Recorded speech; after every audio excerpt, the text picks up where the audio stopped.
Whoa, hey, look at this. It's quite nice because I have a table now in front of me that I could put my hands on. I have a monitor that I could look at right there.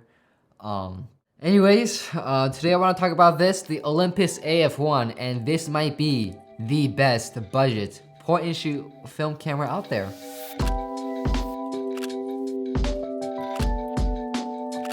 Alright, so let's talk about disposable cameras for a second, right? Let me just open this. Probably the easiest film cameras to get, you know, they're all over. Wow, I haven't shoot these in a while. These are so tiny. These things, man, they're so trendy and easy to get. They're like $10, $15, right? You know, in a lot of ways, this is how you guys started shooting film. This is how I started shooting film. You just, you know, wind that cheap lever, fire, look at that, nice, then boom, you get a picture. But these can get quite costly too, you know, like you buying these over and over again. So buying something like this is perfect.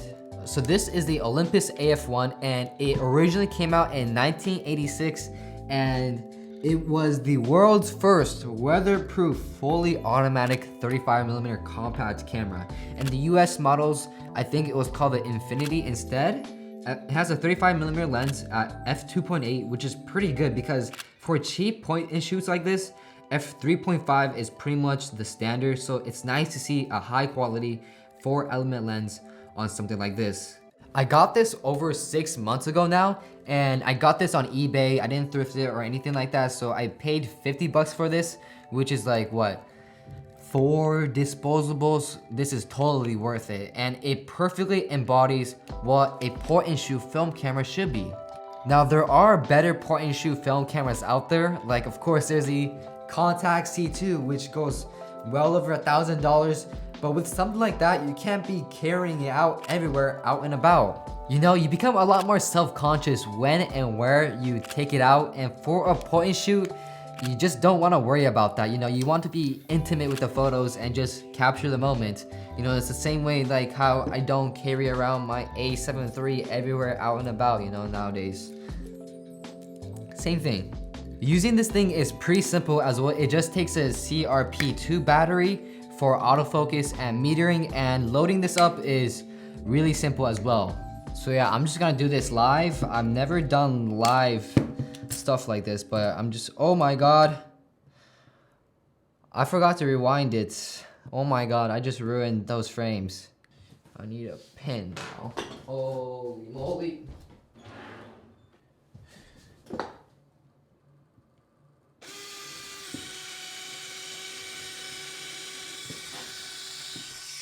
Alright, it's currently winding it up.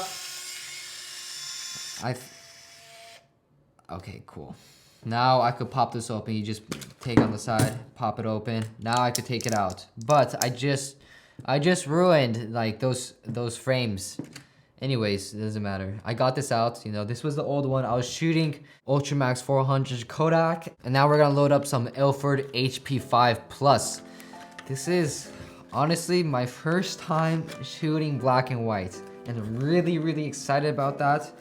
You know, I'm always honest. I'm not a film expert or anything like that. You know, like I said, I've been shooting film for like 6 to 8 months now, so it's not like I'm an expert at this or anything, but it's always fun. And this is woo, very nice. I get to see this for the first time, so I'm kind of excited. I'm sorry. But you just take this out, you just load it here.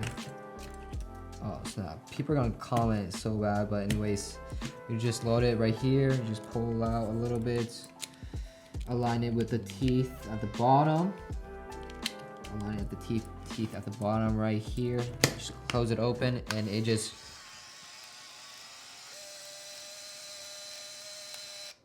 boom, it rewinds, it winds itself back automatically, so you don't have to wind constantly every shutter, which is cool. And now I'm ready to go shooting black and white, and this is gonna be my first shot. Let's see.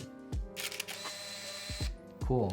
I don't think that's gonna be able to make it to the video. I don't think I'll be able to develop that in time, but yay, we loaded up a point and shoot film camera. That's how you do it. Super, super easy.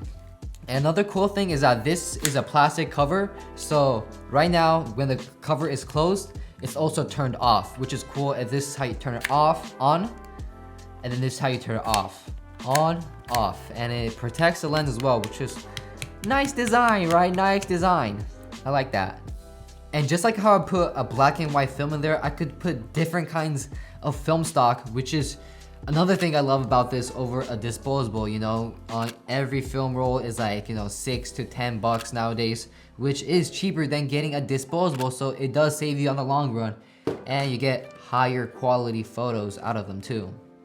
Now, I've had this camera for over 6 months now, so I don't exactly remember which photo was taken with what film stock, but I've used, you know, Kodak Ultramax 400, Portra 400, Portra 160, Kodak Gold 200, Fuji Superior, and stuff like that. But I mainly stick to Ultramax 400. I just like the colors, and it's pretty cheap. It's a cheap film stock, and I just like the images it produces out of it, so that's what I stick to mainly. But I really want to test out CineStill 800T, and but right now I'm testing out black and white for the first time, so that's pretty exciting.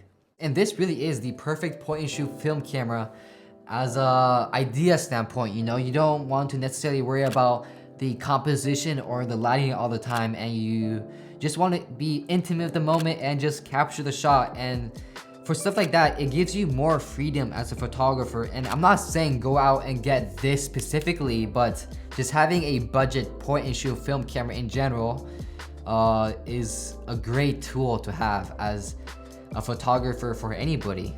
Now, the one thing I wish I had was flash control on this. It's auto flash. I think there's like a model above that gives you flash control, but sometimes this will go off on places where I necessarily wouldn't want it to go off, you know?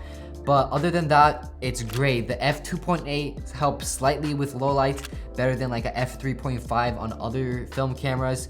And you know, the image quality is outstanding, way better than, you know, a disposable or anything like that. And in general, the metering works great as well, and the autofocus is fine. It works fantastic. You know, I haven't really had any complaints shooting with this, except that, you know, that flash thing. I wish I had flash control on this, but it's okay. Anyways, that's about it, guys. You know, there's not much specs or a whole lot that goes into a point and shoot film camera or a budget point and shoot film camera. You know, there's this nice camera strap that you get with it, which is cool. You could loop it around your neck or loop it around your arm, but other than that, these are just meant to take photos, you know, just to take photos. And this is my favorite camera. You know, I'm using a Canon C200, which I'm borrowing from Matt. I have my Sony a7 III. You know, I have my Nishika 3D film camera. You know, I just covered the Mamiya RB672, which is a medium format film camera.